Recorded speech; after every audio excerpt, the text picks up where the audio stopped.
I remember you mentioning that you wanted to discuss some of our Christmas traditions that we had growing up. Which is none. Well, you guys surely. I mean, I think overall we all did something. It just kind of. It's not. It wasn't. And the thing is, they were like never considered tradition. They were never. I don't know about your family, but I think your family maybe now uses the words like, "Oh, it's a tradition. We do this every year." There's only certain things we do with your folks, but with my folks, we never actually called things tradition, except one thing we did was. Can I move this? Yeah. One thing we always did was Christmas morning, we would go to a morning church service, like right after we'd open up the presents. Which actually is like the worst. Okay, I don't want to say worst tradition, but we would never be able to open presents on Christmas morning because of that reason. Because church service would be like at 10 o'clock. It would be at 10. And no, like you don't wake up at 7 in the morning. At least we didn't, to open presents. So we'd have to either open them after church or Christmas Eve. It was always so rushed. See now. So rushed. And back then we didn't know any different, right? But now I'm like, I love like the slow Christmas morning with just us. Anyway, dragging your feet, kind of hang. Well, I mean, it's not really dragging your feet, but just kind of taking your time and enjoying the day and being with family versus like, waking up, getting ready. It's a mad rush out the door, and then you're like at church for 2 hours. You're so tired when you get home. Obviously, you do like lunch. There's so much that happens. Yeah. That it doesn't feel like this family time that I really appreciate now. I think that's a memory that I buried that I now am digging up. The thing that reminds me is the senses chaos, exactly how you described it. I remember how it had to be the strategic effort where we wake up early, we open up the presents, there's trash everywhere, we pack everything up, and then while we're right before we even set up the opening presents and stuff, like mom is making some kind of breakfast, which is very quick. It's not like we're having pancakes and this and we're having fun Christmas. It's more of like, here's a hodgepodge of things, shove it down your gullet. Then we're going to open up presents. And then after that, we're going to go to church. Yeah. And then after that, you can come home and either play with your presents or... Now, keep in mind, we did this till I was like a teenager. Mm-hmm. And in fact, if I wasn't married and for whatever reason I still live with my parents, I'm pretty sure that's exactly how we would still be doing it. Well, they still do that. Yeah. They still do that. And it's the most annoying thing now that I think about it. Now, because you grew up in that community and everybody's doing that... You don't know any different. Yeah. So the churches nowadays, you have like, which service do you go to? The 9 o'clock, the 11 o'clock, the 10:15. There's usually, majority of the churches have like a multi-service. Or not even that, but like a lot of like the churches that we go to, they don't do anything Christmas morning. They cancel it's always Christmas Eve service. Mm-hmm. And obviously the Sunday before there's like a service. Yes. But even if Christmas falls on a Sunday, there's no church on Sunday. Yeah. But when we were growing up, even if like there was church on Sunday and Christmas was a Monday, you would still go to church twice. Correct. Because you have to go to Sunday because it's Sunday. It's tradition. And then Monday is Christmas and you can't not go to church on Christmas morning. It was like, there was like a whole program of like, which was, I mean. There's a Christmas program. Mm-hmm. And Christmas program is not the same Christmas program as like the American churches. By the way, we have to clarify. I went to a Russian Baptist church, which is very different than like Southern American Baptist church. And then you grew up Pentecostal, Ukrainian Pentecostal, which is very different than like American Pentecostal. Right. So, but both have a very conservative, highly conservative doctrine and rules and traditions, expectations. All the church politics. Very conservative. Lots of traditions that come from back, the old country. Yes, the old country. The old country. And a lot of them, and from our experiences, the places that we grew up going to these churches, they were not really heavily like doctrine based. It was more of like an eldership thing that was like passed on from one pastor. There's a lot of just traditions passed on. Yeah. And so you have a lot of grumpy older people who are like, that's not how we used to do back then. That's not how we did it. And we don't need drums. It's not even biblically like sound. We don't need drums on stage. We only need a piano. Like that's exactly. Yeah. But skirts only. Anyway, there's a whole... Yeah, all the guys had to wear skirts. It was weird. And head coverings. But I think what was always the reasoning that they had to go to church on Christmas morning? Was it because if Jesus was to come back to that day, you better be caught in church. be in church. I just like thinking No, back, I think it's 100% what it is. No, I think that's 100% what it is. Because he's going to come back on his birthday. Well, that's why we did. That's what they did. The whole another tradition is New Year's. Yeah. You're supposed to spend New Year's like the countdown. That I get because there's this whole like praying. New Year's. It's a new year. Like what's going to happen? And it's not like you're praying for like. Well, you are kind of praying and trying to get blessings for like the new year, but a lot of it is kind of like maybe fear driven, coming from a group of people who were oppressed and came from communism and so I think it's always that culture also always is like living in the fear, and the fear is like that the second coming of Jesus is going to be like tonight.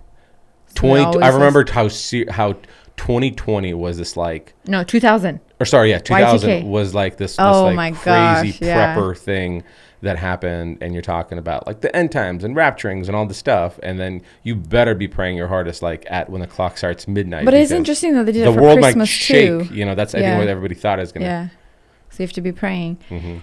I just wonder why Christmas was such a big deal to be at church, because we had like Christmas morning, and then there was like a Christmas evening service too, because you can't fit the whole program into the Christmas morning one. Correct. So like they extended it to Christmas evening. So it would be like, okay, you go to church, you know, you do your family thing like lunch, and then by like 5:00 you're back at church. Yes. So you spend the whole day just like sitting. My neck hurts already from wearing a button up, like a suit and a button up shirt with a tie. My neck already. I don't know. I don't know if every guy has that neck problem pain from like wearing ties and like collared shirts with ties. I'm the same. I don't really like I could do this like a. See, I just cracked my neck just by thinking. It's called a mock neck, where it's not like a turtleneck, but it kind of goes up.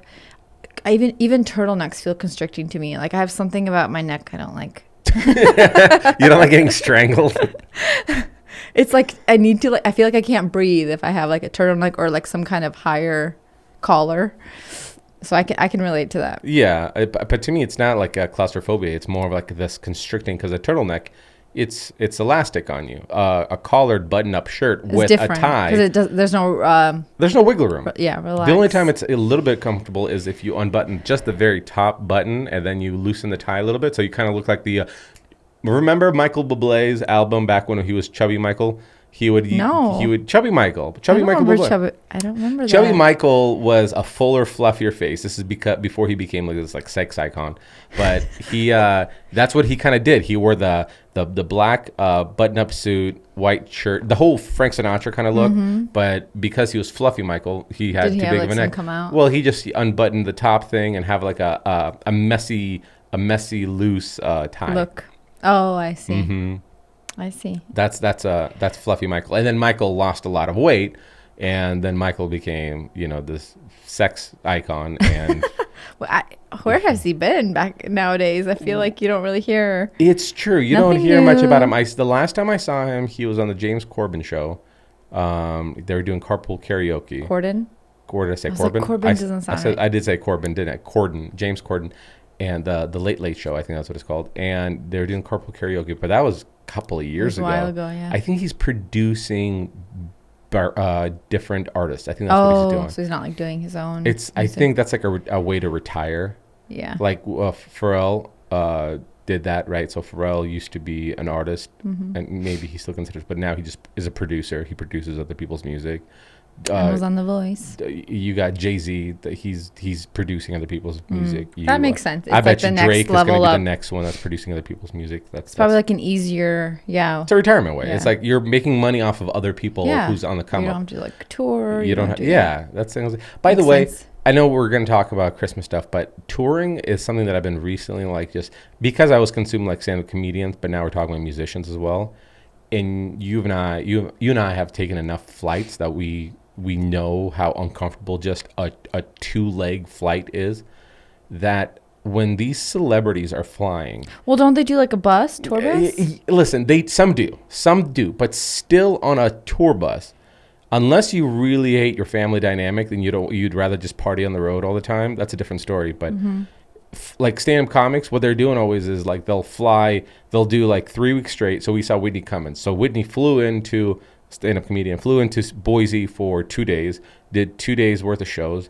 The next day flew to Seattle for 1 or 2 days. And then from there flew to whatever, Arizona or New York. They're just hopping around like that. And some of them always fly first class, but it doesn't matter first class or not. Like, you're on the plane every other day. That I can't imagine how much money you have to be making in order to be like, no, this is cool, this is fine. I'll do it. Yeah.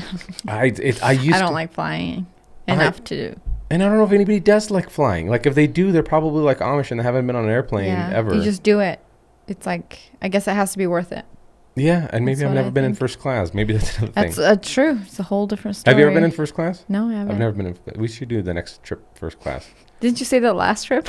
Yeah, no, but we have to, I think, book them in advance. Yeah, now, you can't just show and be like, well, unless you have like a mileage, or what is it called? Like miles or like a program. Then they'll bump you up to first class. Yeah. Like my mom texted me, we got bumped up to first class. It was so nice. What a nice surprise. What a nice surprise. Yeah. Going back to, anyway, you veered off. Well, I'm sorry. It was quite these are natural segues, and then we come back. Yeah. So that's how do we come back though to the tradition? This is how our road trips take. We take the scenic route, and then we see a detour, and then we get back on the scenic route. Actually, we don't. We all know. Your mission is to have like one stop, pee break, and that's it. Yes. When it comes to road trips, I treat it like the Formula One racetrack, where they have to shave off seconds off of each lap. So if you stop, you have to make up for that stop.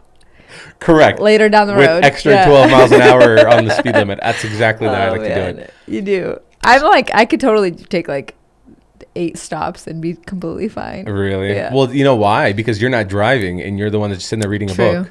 No, I've driven though. Like when we do like, I mean like long road trips. Yeah. Seattle? Yeah. You've driven for the last hour and a half. No. Yes, you have. And you did that twice, I think, ever. Speaking of Seattle, back to traditions where we grew up as kids. Okay. Good segue. So, so we did the church thing. Then the Christmas program is not like the Christmas programs that you hear like at the churches here. Like here, the Christmas program is like you have the kids' little choir comes out. You have the adult choir. Maybe they did something. Orchestra, something festive. They're Christmassy songs. Here, the way we grew up, we didn't have Christmassy songs. I mean, we maybe have 2, but then everything is just. So this is funny. I don't think a lot of people know this, but in the Russian, Ukrainian churches, people, if you wanted to, by the way, and a lot of people wanted to, like perform in church, and by perform, we're talking about sing a song, like a duet or solo, recite a poem, because the Russian Ukrainian culture is a very poetic culture. There's a lot of poets that came out of the communist era. Mostly it was singing was the most singing, poems, all that stuff, and people would send in a little note the day of, and they would the service of you're so in the like service. The service is like starting, yes, and you would write the little note. It looked like a note you'd pass off in school. Like it looked like a Chinese fortune cookie. Like that's how small the note is. And it would say the name, and they would say the song, the name of the song, or they'll just say like the name of the person, and then it says poem. Yeah. And then you tap the person in front of you in the move. pew, and you give it to them. Yep. And then they grab it, and then they tap the next person. They just keep passing this note as if it's like you're passing a note to your crush in school, and then that ends up in the pastor or the deacon's hand, who is basically leading this whole like program show. And I mean, keep in mind, this is usually how every service kind of works.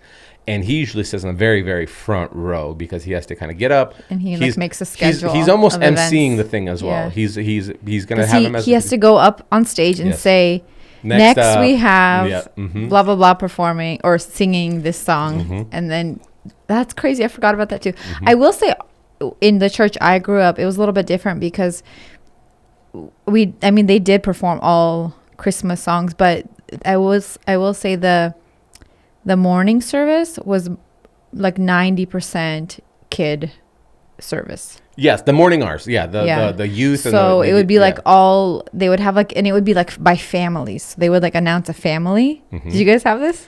they would say like, now the Mizukin family is going to perform. And sometimes it was one kid. Sometimes it was like what would we four do kids. if right now we have a family of 5? Like, what would be like the Mizukin family? What would we be performing? We would probably do the floss or something.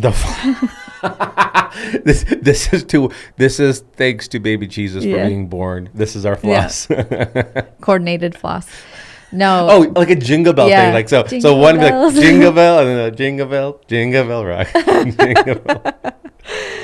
Also, no dancing was allowed. No. Back straight to hell. Yeah. Straight to hell. Man. Do you remember that scene from Parks and Rec where the people came from Spain? Oh no, Ecuador. They came from Ecuador, and they're talking about how in Ecuador our parks. It was what's his name? Fred. He's from Fred Armiston or something. Armiston. No, is that well, right? it's the guy who is in Portlandia. Armiston, yes, I can't remember. And his I want to say Fred. SNL maybe as well. But he was SNL. But they were like they were bragging about the how nice the parks are in Ecuador and in Spain and whatnot. And what was I going with this? I don't know. Oh, yeah. They're saying like in our country, you litter, straight to jail. Oh yeah, they're talking about going to jail. You raise your voice outside, straight to jail. Straight to jail. You put on your Christmas lights too early, straight to jail. And so straight here, it's like you dance in church, straight to hell. You have drums in the background, straight to jail.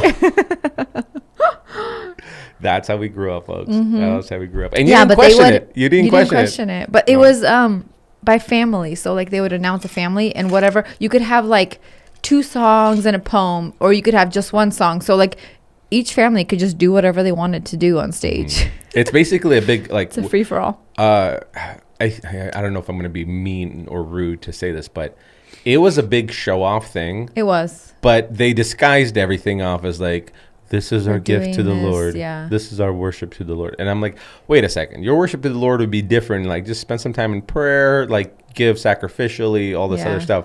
But it's like, we're all going to dress up, go on stage, and sing a pretty song to show off how good we all sing. Yeah. Like, we have to do this. But it was like part of the tradition. It was, you had, like, you practiced for months with your family, whatever you guys decided to do. And then obviously there was like a kids choir too that came out that they was part of the Sunday school that they practiced for months doing. And then there was some kind of like teenage orchestra and choir too. Yeah, of course. Yeah, all these small little programs. And in the evening, it was more like adults would do the same thing. Yep. Have the little program of singing. And my grandmother passed away how many months ago? Like probably last spring, right? That I went to Seattle for the funeral. And at the wake, it was like, because the wake was at the church, right? And that wasn't me getting emotional. That was just me clearing my throat. And that wake was at the church, and they had all the family members and distant relatives and distant even friends of the family. And even then, they still kind of perform the same way. It's like, hey, I want to do a poem. I want to do a solo song. She's not listening to your poem. What are we doing this for? Are you? Yeah. Are we just trying to fill time? She's not listening. Are we trying to fill time? Probably. But it is. I think a lot of it is this like showy, which sounds bad, but it's not. Like, it's just a showy culture of like, you dress up and you have this like performance that you do. Yeah. And it's the same thing at weddings. People love performing at weddings. They'll bring their I have a gift for you. We want to sing it. We want to sing a gift. And I'm like, hey, give me $100 to Bed Bath and Beyond for my wedding gift. How about that? Don't sing me a song. Remember, Masti Lubi. It's a Russian song. Do you remember that song? I don't. You went to a place I never thought we'd ever go. I went there. Oh. What is the translation? By the way, every song, Masti Lubi Bridges of Love? Bridges of Love, yeah. Which you're like, this is my song to Jesus. And it's like, Bridges of Love. Well, that was like a wedding song. Oh, because it's like, okay, I got you. It was at weddings. Every wedding I went to, they had that song. Somebody sang it. And they're always, and the thing is, like, people don't understand. Again, coming from an oppressive culture that came from the Cold War and the Soviets and communism and dictatorships and all what did under Stalin's reign? What is it? 3 million Ukrainians starved to death. Like, it's a very dark culture. And they dealt with a lot, yeah, for sure. So celebration was not something that they're good at. Like Mexicans are really good at celebrating. And I don't know what it comes from. Is it comes from poverty and you're like, let's live today, kind of like the Israelis, like they party, they celebrate. I don't know. That's very true. I didn't think of it that way. Our cultures don't tend to be happy cultures.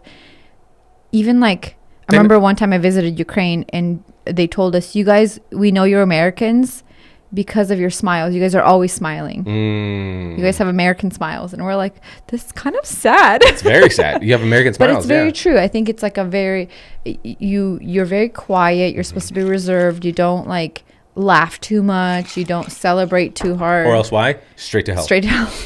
Straight to hell. Straight to hell. Yeah, that's exactly the case. And so I wish our culture had a lesson in celebration of a little bit after the fall of communism and after people, at the very least, when you move to the United States, you should be taught how to celebrate. Yes. Yeah. To celebrate life, at least. Create a new culture of like still remembering what you came from, but like also celebrate that you're now like the reason you guys came to the States was for freedom.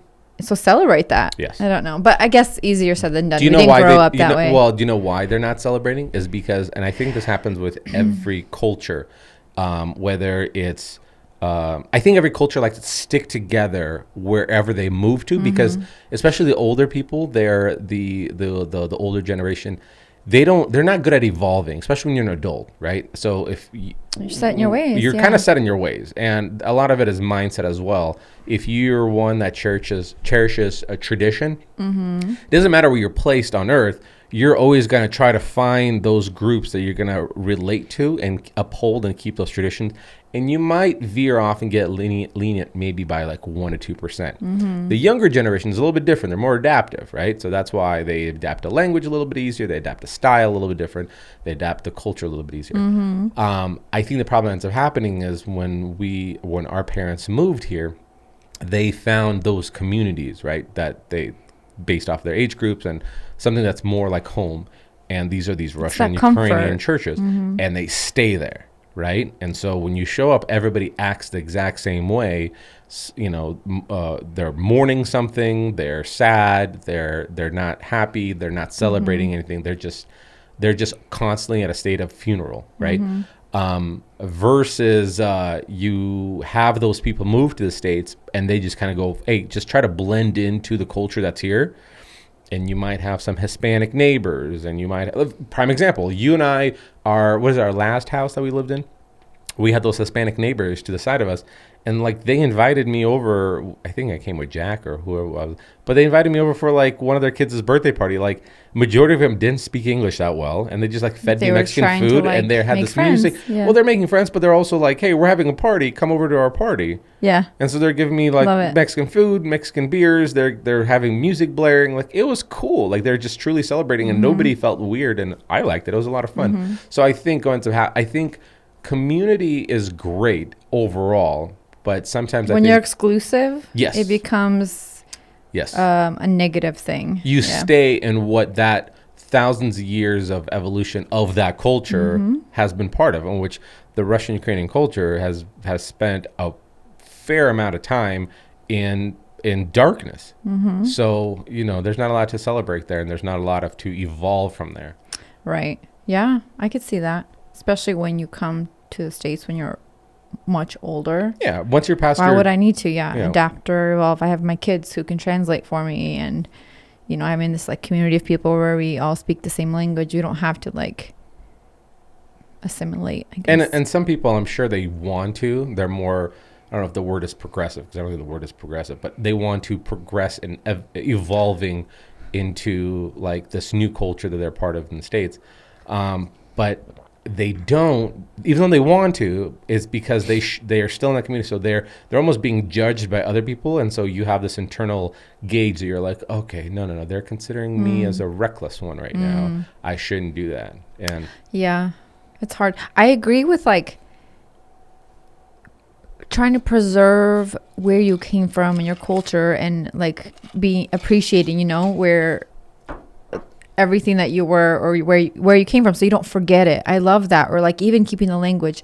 But when you're only wrapped up in that and you start becoming this like exclusive bubble where when people are viewing you from the outside, they're not, I don't know, you seem like you're better. You come across as being better than, I think. Yeah. That's how I always felt it whenever I felt like my friends and I would be somewhere and we would be talking in Russian, and there's like other friends there that can't speak. It's Ukrainian. Don't even try to pull that card. You're Ukrainian through and through. But I spoke mostly Russian. No, we both Ukrainian and Russian, like a mix. But all my friends were like mostly Russian. But it'd be this thing like if we'd be at the store and we didn't want somebody to like understand what we were saying about them, we would start talking in Russian or Ukrainian, and it was like it's like becoming this thing of like cool negativity. Girls. Yeah, like the mean girls and I'm like, I just don't. Thinking back, I'm like, if we used that not as like this community thing, it was more like, we're gonna talk bad about somebody because it's kind of like I remember my cousins, again, they all spoke Russian, we all did, and so we did the same thing, but they still did it when you speak pig Latin and you're trying to like you're amongst your other Russian friends and you're like obviously understand each other, and then some asshole whips out pig Latin and you have your other cousin that knows pig Latin or understands pig Latin, and you're like, I remember learning pig Latin. How do you learn it? I never got the gist of it. Do you just kind of figure out how to dissect or decode, or there's actually words? So you take the first letter of the word and put it at the end. First letter of the word. So elephant, so T. It'd be like l'elephant A or something. But like, why would it be l'elephant and not Lefente. Hold on a second. You said you take the last letter? No, the first letter of the word and put it at the end of the word. Lefente. Yeah. Oh, I see. Yeah. Or like the sound. It doesn't even have to be the letter. It's like the sound, the first sound, and you put it at the end. Is this just completely made up? So made up. It's completely Somebody was like, ooh, this would be a fun language. Hey, imagine putting that on your That's LinkedIn profile. That's why it's called pig Latin, because it's literally garbage. On your LinkedIn profile. Efficient and proficient in Excel, Word, and pig Latin. Pig Latin. Stupid idiot. Oh, man. And I remember. And I worked 12 years at Starbucks. Yeah. As an adult. Idiot. Pig Latin, man. I forgot about that. Yeah, but man, the traditions, that was an interesting one, because going back to like going to church, you just never felt this sense of this is a family holiday where you could be with your family and spend time with them. It never felt that way on Christmas Day for me. Yeah. It wasn't like, hey, what we do in the last couple of years in the Mazukin family. Wait, before we go there. Yeah. Did you guys do anything Christmas Eve? No, which it's interesting because that is weird, because that's the first time you cried when we got married. Yeah. So Christmas Eve was our big day. You cried. That's the first time I saw you cry when we got married. We were living in Seattle at Bellevue, and I just finished school, graduated. We were also moving out. And we're moving out of our apartment. We're living, our lease was now like a month to month at that point for like 2 or 3 months. And we were leaving the day after Christmas. The day after Christmas, yep. Yeah. And so we're spending Christmas Eve cleaning the apartment. I was cleaning the toilet. And to me, I was like, well, it was the shower, okay? No, it was the whole bathroom. And we're both equally, cleaning and organizing and packing. Mm-hmm. I think I was packing the truck and you're cleaning. And you automatically, I was like, there's this body language of like, you're kind of being short with me, you're not really talking. And I'm like, what's up with her? Like, because I'm thinking tomorrow's Christmas. I'm not even thinking about, is there something off today?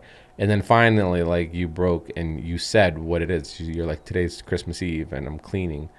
And I was like, I had no idea Christmas Eve is such a big deal to you. Like, in our family, it was always like, doesn't do anything. That was in Jack's squad. It was just the 24th. Interesting. That was just the 24th. Yeah.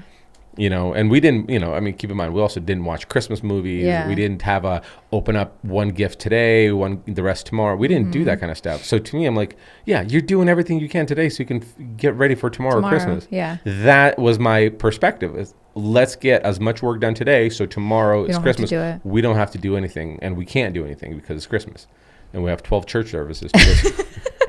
Seriously.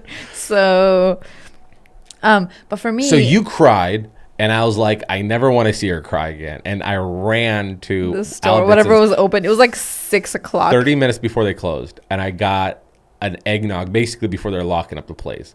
And I brought the eggnog back, and I was like, okay, we're going to just drink eggnog. We're going to watch Christmas movie.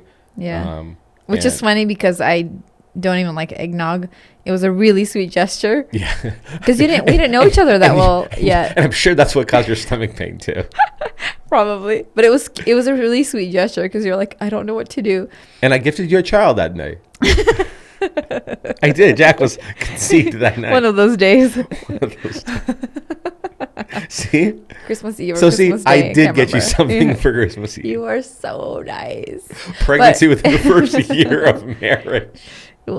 What a gift. What a gift. Blessings. Pa-rum-pa-pum-pum. That's great. But so like when I was growing up, Christmas Eve was the big thing in our family because my parents, I mean, I will give them credit here because were at church all of Sunday or not Sunday, Christmas morning, Christmas Day. Mm-hmm. They were like, well, let's do something fun Christmas Eve.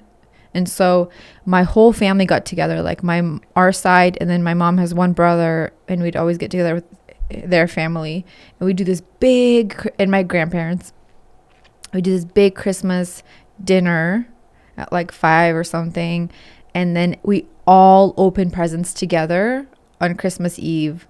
And so it would be like the kids open presents, and then even the adults would open presents. So we actually did all of our present opening on Christmas Eve. Nice. And so Christmas morning, we didn't have to worry about like the mad rush of opening gifts, going straight to church. So that's why I think it was in my mind, it was like such an important day. So it was like, oh, we're not doing anything. I'm just going to sit here and clean. And I think also, like, I lived in Idaho since I was 7, and being away from my family, kind of, I guess. And we hadn't started our own family quite yet. Yeah. Maybe that night. I was working on it that night. You didn't give me a chance. It was like, I just felt not homesick. That's not the right word. It was like, it's such a holiday where you're around so many people usually, that it was like just the two of us. It was quiet. You know, I'm used to like the chaos of so many things going on. Yeah. That it just felt weird. And I was like, I just miss doing something like a tradition. And obviously now we started our own, and I love that we have, I mean, the whole week of Christmas. You're right. Stuff that we do. But yeah, that was the reason it was like kind of hard for me. Well, you start Christmas way earlier. You're doing like pajama Christmas movies with the girls. Yeah. Like, I mean, we do in October. Yeah. We put the tree up before Thanksgiving this year. I just feel like it goes by so fast. I want to start as early as possible. And that's a good perspective. Yeah. I have no objections to getting an early start on things. I don't. I love it. Especially as our kids are getting older, and I'm starting to enjoy more of these Christmas traditions with them because they understand them and they love them too. Mm-hmm. And so like now, this is the first year we actually took our kids ice skating outside. Yeah. And it was twice. Yeah. And it was fun to be able to do like these things that I used to do as a kid with our kids. Right, but you didn't do those things with your parents. Let's go. We went ice skating. Oh, you did? Yeah. Really? Mm-hmm. Man, you had a way better childhood. Yeah, my parents, they did a good job of like trying to, we didn't have like a tradition of going ice skating or a tradition of going to look at lights. But every once in a while, like my parents would be like, oh, let's go do this. Let's go do this. And so I don't remember it like anything specifically being a tradition. But I think they really tried to give us like a fun experience during Christmas. And this is just you and your family. This is not like uncles or cousins. No, this was just my parents. Yeah, we did ice skating. We'd go look at lights here and there. I feel like, especially as I got a little bit older. I think there's a huge lesson to be learned. And I think every couple that starts a family has to learn this, that I think we learned only 5 years ago, maybe, that there has to come a time in your family, your immediate family, right? Like just you and your kids. Right, where you're like, you enjoy and look forward to and intentional of making time for them going and doing stuff. Yeah. You can't go and do stuff because other people are coming. Yes. And I think my parents did that. Oh, it was like if they got invited somewhere, So that's when they were going. I probably went camping maybe twice as a kid, and it's because other people were camping, so we got invited. The only time we went to go to watch some kind of scenic thing like the waterfalls in Washington were because we got invited by somebody else to go join the thing or put together by it. It was never like, hey, except Just maybe us. the park. I think when my parents started getting a little bit older, they're like, let's go for a walk at the park. And I'm like, oh, By then you were like, I don't want to go. We've never done this. 16 years I'm old. 16 years old. Like, I want to go talk to chicks. What the fuck? I can drive. I'm going to go to a park with my parents. parents. Go for on a Friday. walk.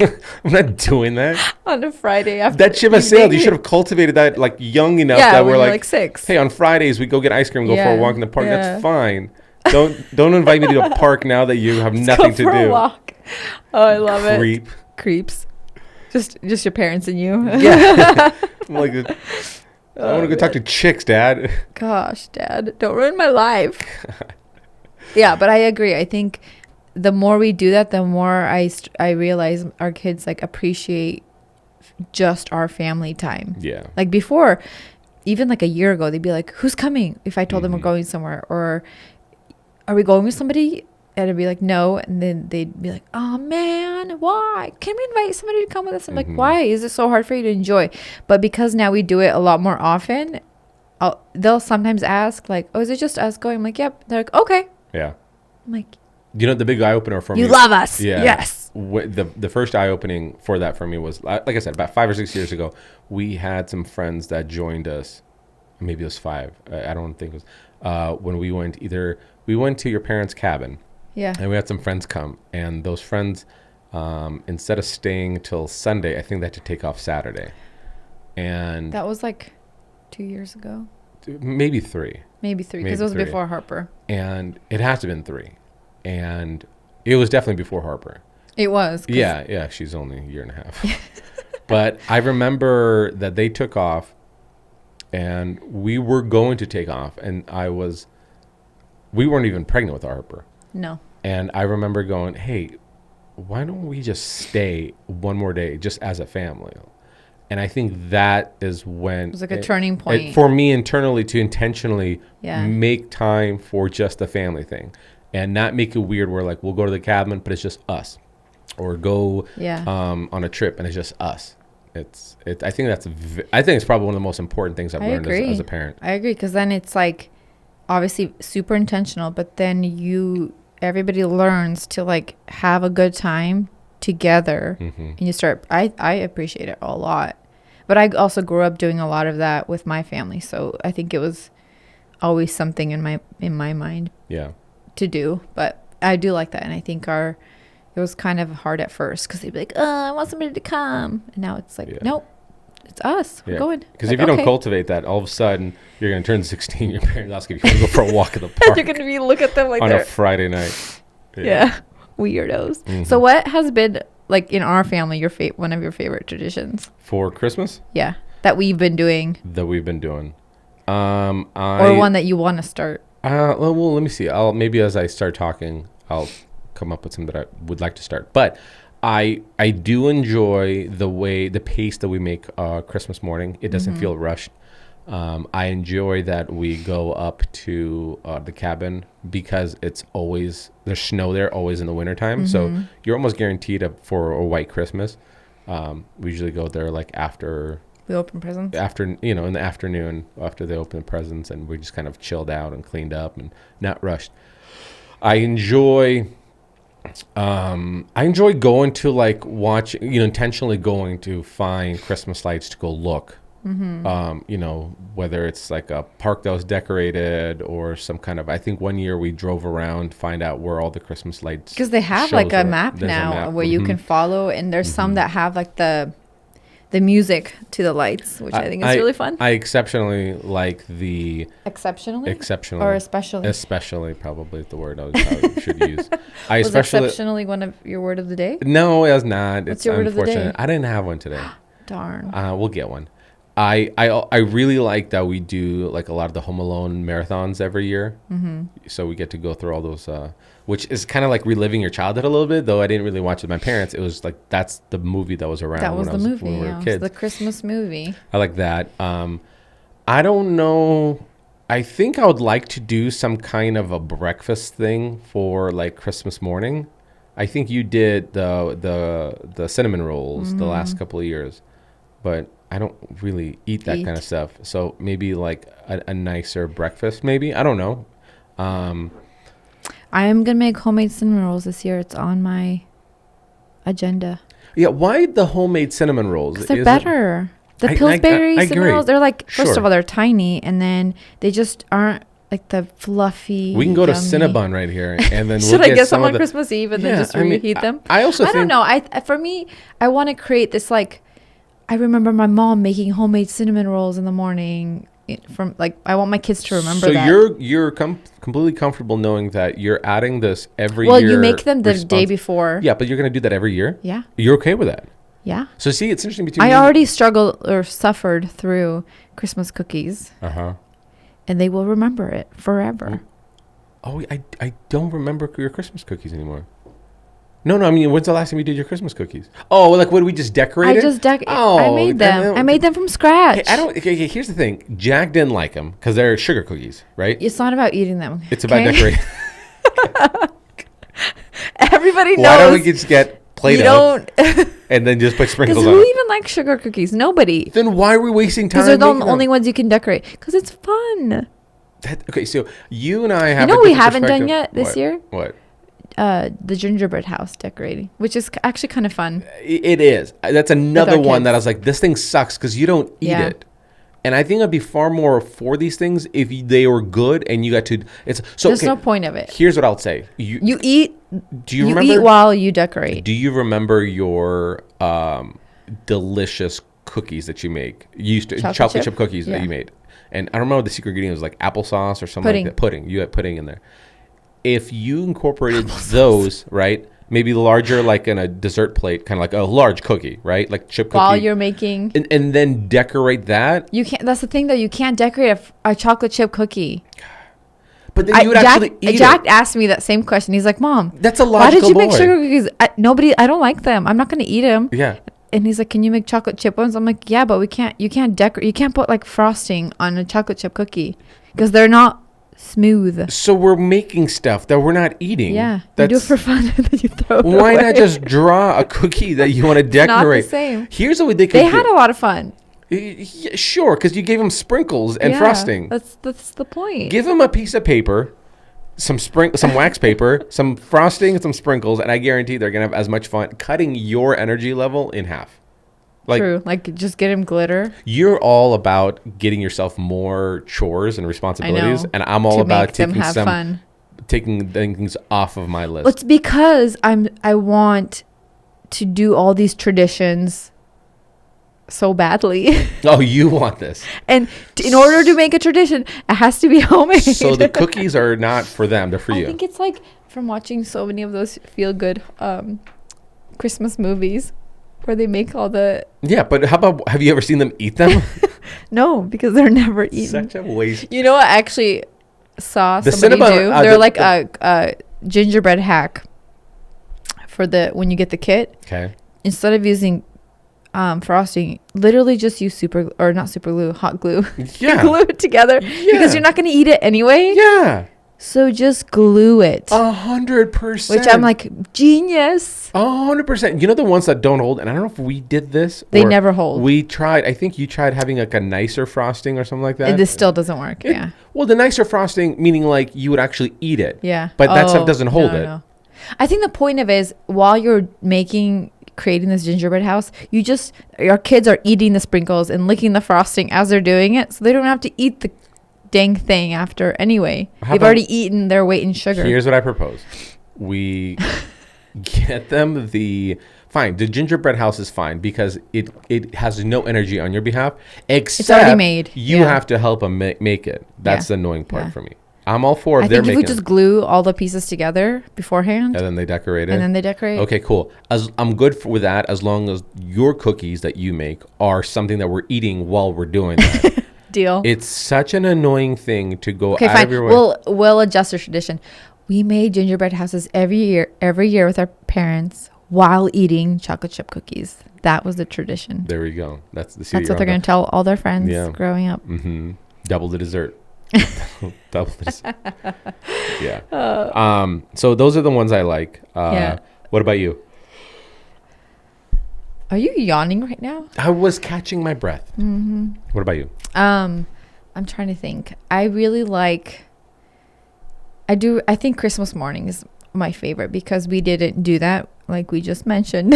We spent their time trying not to go to hell. Yeah.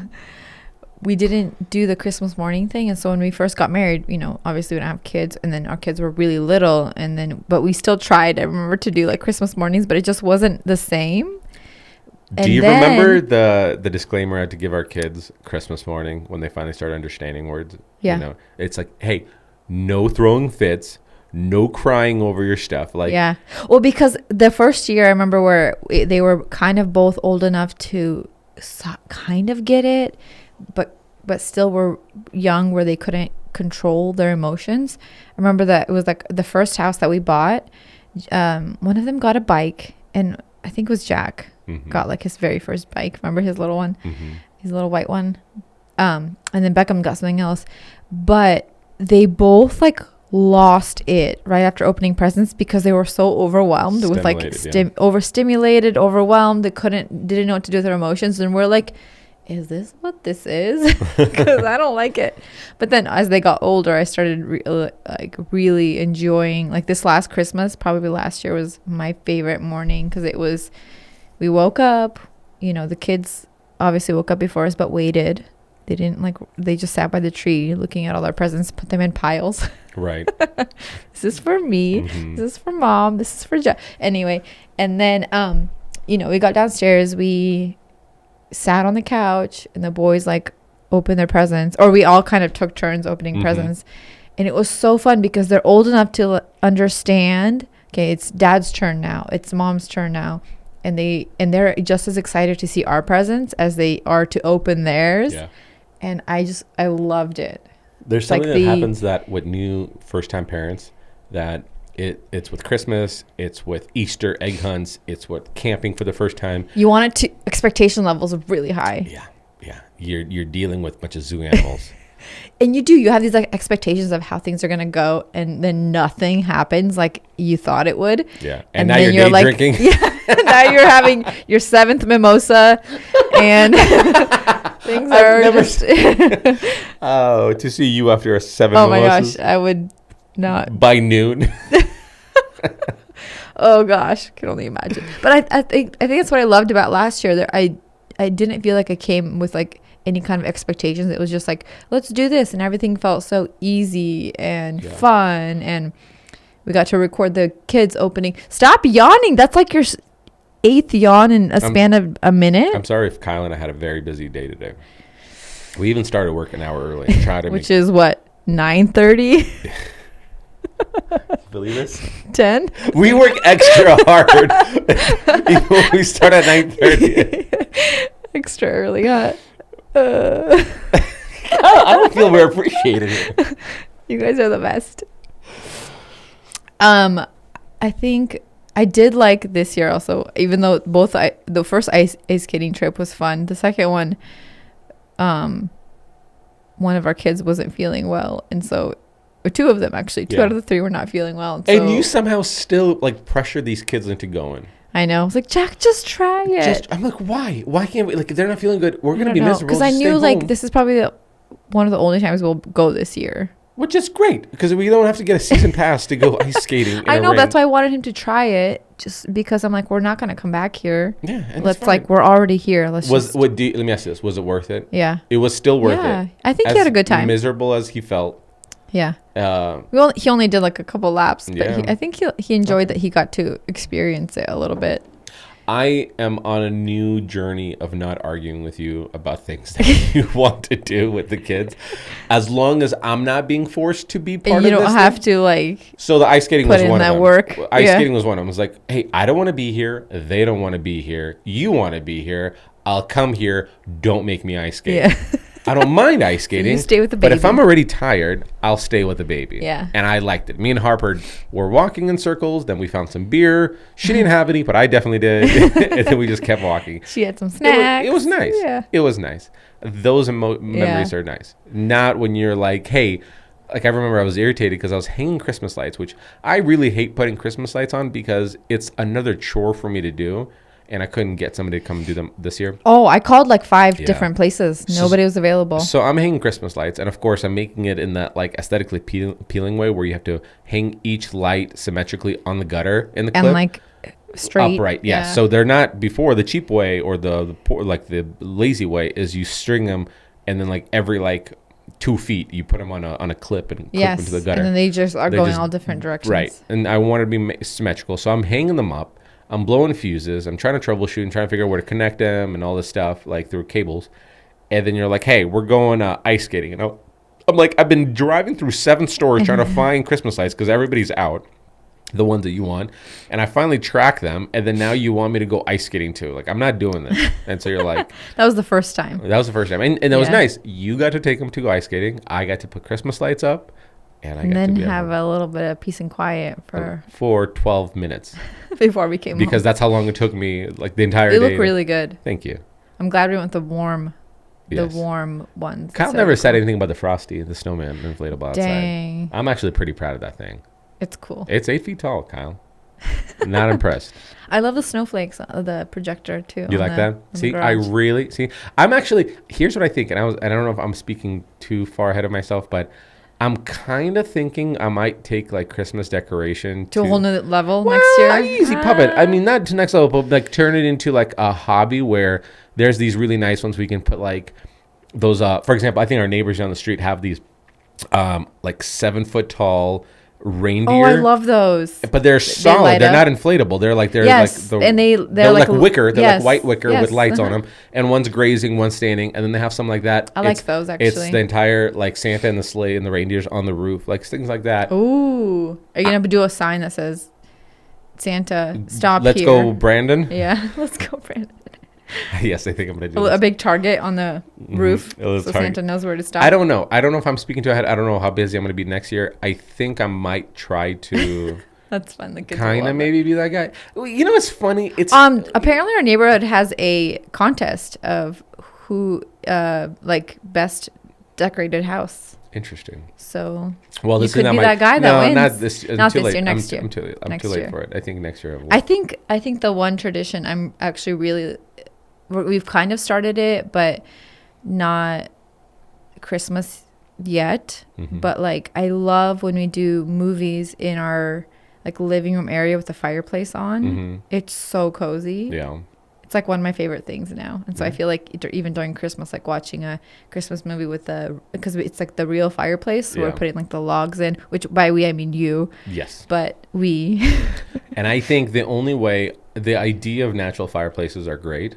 The pain in the ass is trying to get it started all the time. Yeah. I will say this house has that, it's a natural fireplace that has a gas line plumbed into it. So you can quickly start it with just gas and it's running the propane, the natural gas in the house to burn it. And then when it gets hot enough, you just turn the gas off. So you're not tinkering with anything. Right.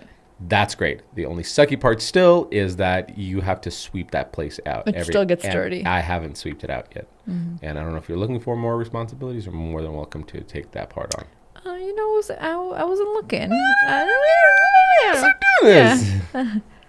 That's fun. Okay, well, yeah, I mean, is there anything else that you feel like that we do or should want to start doing? Oh, the Elf on the Shelf. That's a new one we just started. Oh, yeah, Elf on the Shelf that's another interesting one of like more chores for you to do. But wouldn't you say it's super cute? Even Harper, every single time she's 1.5, mm-hmm. she comes in and she looks for it, and then when she finds it, she like points to it and goes, oh, yeah, yeah, starts babbling about it, but she like doesn't know what it is. That's a great Harper impersonation.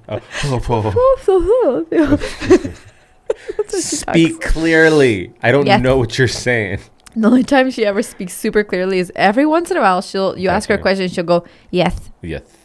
But it's really cute because she'll see him and she'll just like, she'll be so interested. Like, look, I found him. Mm-hmm. And I thought that was really cute. It's a cute idea. She doesn't. The hardest part is finding new, unique places because I don't know if we should.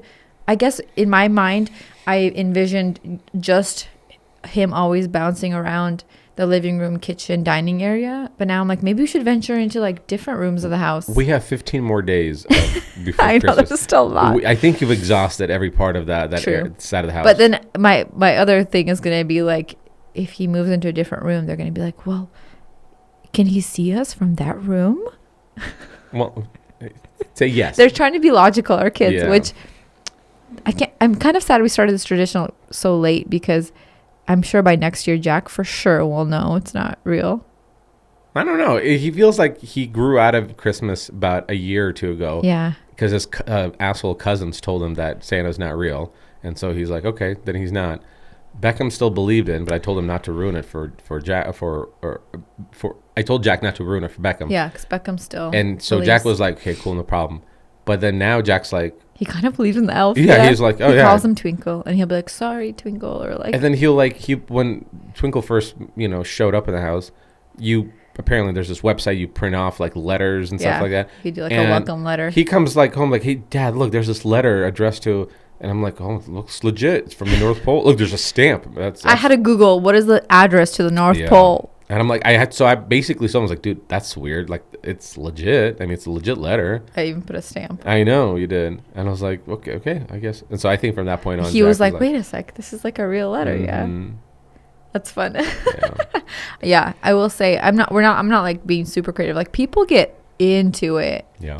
There's like a whole Facebook page and I'm sure different groups dedicated to like elf on the shelf ideas. People get hobbies. Crazy. They'll like sprinkle flour on their countertop and make the elf do a snow angel and like leave him there. Oh, cool. And I'm like, who's cleaning that? Who's cleaning that up? Or like the elf gets into like the cereal box of like Cheerios and then it's like laying all over the counter. I'm like, first of all, your elf is messy. Yeah. Second of all, if we're doing traditions with dolls, I'd like to bring Chucky the doll out.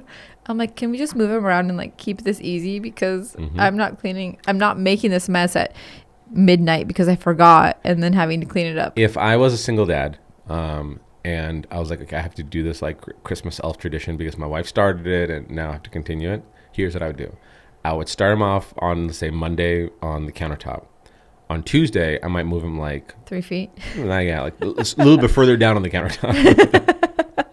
And then he would just make his way around like a little perimeter. And I think what I'd probably do is I would... Which he still moved, so it counts. Yeah, I would maybe cut off his like legs or maybe pretend like there's like a gunshot wound on him so there's a little blood trickling down. And so, yeah, you're kind of moving like slowly crawling. And there's like a trail of blood. Well, I know that like you can even print letters that say like if you don't want to move him for like a week or like 5 days, you can actually print a letter that says, I'm not feeling well. I'm going to stay in this spot for a little while. Can we do that for the next 15 days? No.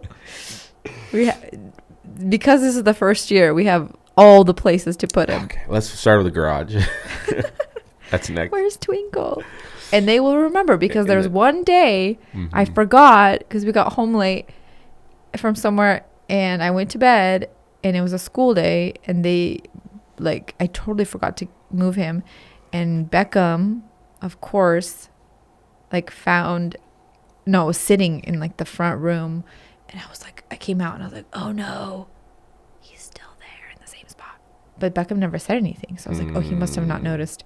So then I was like, Beckham, let's go in the bonus room. And he's like, Mom, can you sit with me? I was like, yeah, I just have to go to the bathroom. So I moved the elf.